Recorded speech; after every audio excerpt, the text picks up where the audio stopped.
Sometimes we have to ask ourselves, what's using my life?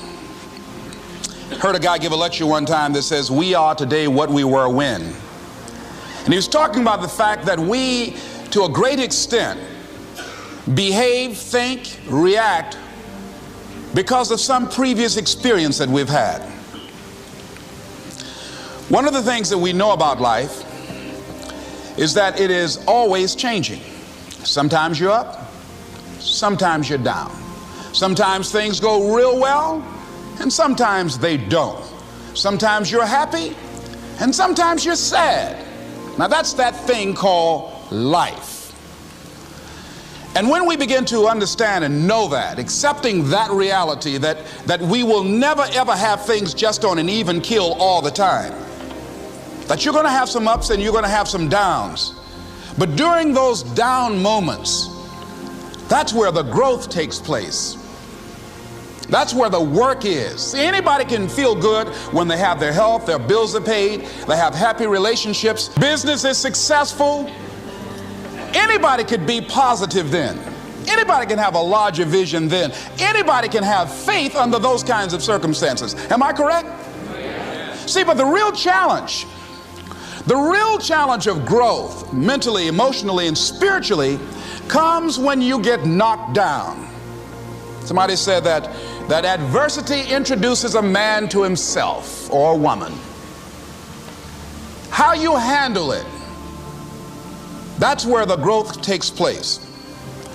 When I was facing some challenges, I had a guy say something to me, and I suggest this is one of the first things that you want to do when you're facing a challenge. You want to get unstuck. Evaluate where you are. Look at it, assess yourself. Assess yourself and assess the situation. What brought you there? What role did you play? Earl Nightingale had a saying I like. He said, all of us are self-made, but only the successful will admit it. What has brought you to this point? What did you learn from it? Are you learning anything, or are you doing it over and over and over again? Somebody said that insanity is doing the same thing in the same way, expecting a different outcome. Are you going through it, or are you growing through it? Are you bigger and better because of it? Because it's not going to leave you until you grow through it.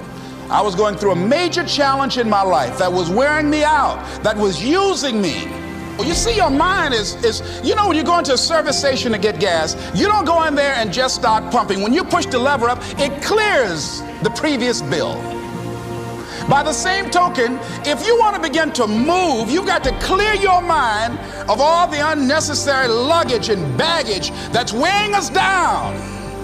I couldn't move, I couldn't think about what am I going to do to get out of this situation, because I was so concerned about what happened and what he did to me and how bad it was. I was so stuck in that I couldn't even focus on what I should have done. Feeling sorry for myself and angry, and none of that was taking me anywhere. So pretty soon I learned through effort, made a conscious, deliberate, determined effort. I had to let it go. I had to forgive it.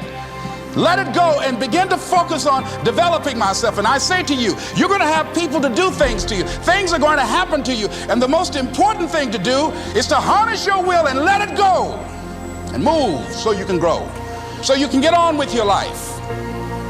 It doesn't matter about what happens to you. What matters is, what are you going to do about it? All of us have experienced some tragedy, and if we haven't, we will. And you can either let it destroy your life, or you can build upon it. You can permit it to let it hold you down, or you can decide, I'm not going to let that happen to me. I'm bigger than this. Make a declaration to yourself. Declare all out war that you're going to get out of this rut. I don't care how good you are. I don't care how talented you are. I don't care how much you work on yourself. There are some times when things aren't going to go right. They just are not going to go right. There are times when anything that can happen will happen. Murphy's Law will be knocking at your door.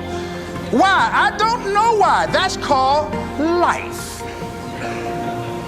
And you have to deal with it. Sometimes your life will be in a slump, just like sports.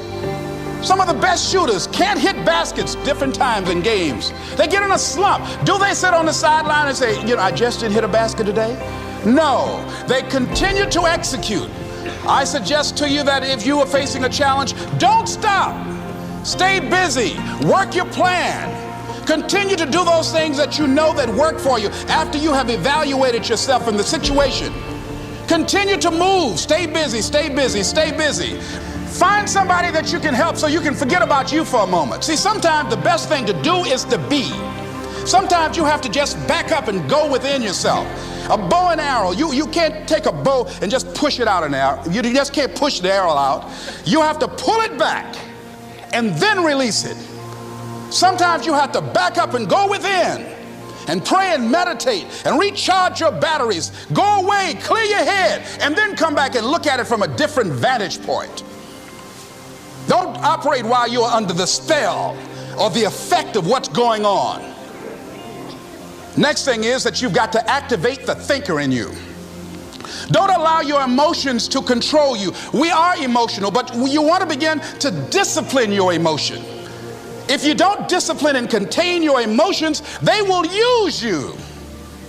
Your mind goes on automatic, just like a guard. You know, I loved reading the book called As a Man Thinketh by James Allen. He uses the analogy of the mind being like a garden. You know, weeds don't have to have any encouragement to grow. You don't have to water them. They don't have to get sunshine. They don't have to have fertile ground. They will grow through the cracks of a sidewalk. Am I right? But if you want to grow orchids or roses or any kind of exotic flowers, there are special processes and procedures you must go through. Well, by the same token, you don't have to force yourself or motivate yourself to think negatively, to be depressed, to hate somebody, to want revenge, to want to get back at somebody, to beat yourself up over the head, to feel loaded with guilt. You don't have to make any effort to do that. Your mind is on automatic. It will do that by itself.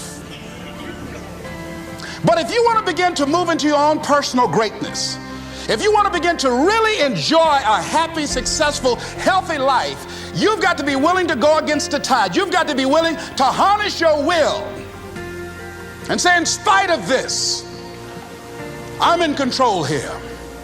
I'm not going to let this get me down. I'm not going to let this destroy me. I'm coming back, and I'll be stronger and better because of it. You have got to make a declaration that this is what you stand for. You're standing up for your dreams. You're standing up for peace of mind. You're standing up for health. You want it. And you're going to go all out to have it. It's not going to be easy. When you want to change, it's not easy. If it were in fact easy, everybody would do it. But if you're serious, you'll go all out. So yes, I'm going to turn this situation around. I'm not going to sit back and moan and cry over what happened and what went wrong and who did what. I'm going to do something about this situation. The next thing that is important is that expect things to get better for you, because they are. See, life is cyclic. You're not, whatever experience you're having right now, it has not come to stay. It has come to pass. Not to stay, just to pass. It's just going through. The biggest challenge is to know what's happening. This is a part of this thing we call life. This too shall pass. And maintaining perspective, putting it in perspective. The other thing is, take full responsibility for your life. Accept where you are and the responsibility that you're going to take yourself where you want to go. Someone said we have two primary choices in life. We can either accept conditions as they exist, or we can take the responsibility to change them. See, a lot of people want to exempt themselves from taking responsibility. All they want to do is talk about the problem. Every time you see them, they'll tell you their story over and over and over and over again. No. You want to take responsibility for your life. I got me here, I can get me out of this. And I'm getting out. I'm not going to be a volunteer victim. George Bernard Shaw said there are two kinds of people in life. You know, he said those that make things happen, those that watch things happen, and those that don't know what happened. And he said the people that get along in this life look around for the circumstances that they want, and if they can't find them, they make them. They create them. So part of beginning to get unstuck, you've got to decide that the behavior pattern that you have adopted doesn't work for you. You've got to change your strategies, and changing your strategy means reinventing your life,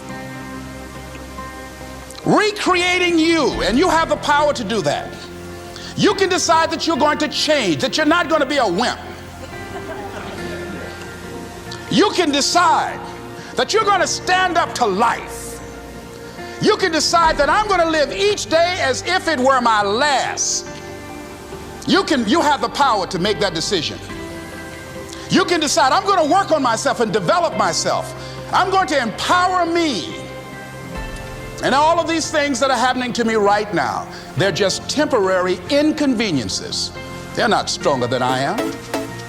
I'm in charge here.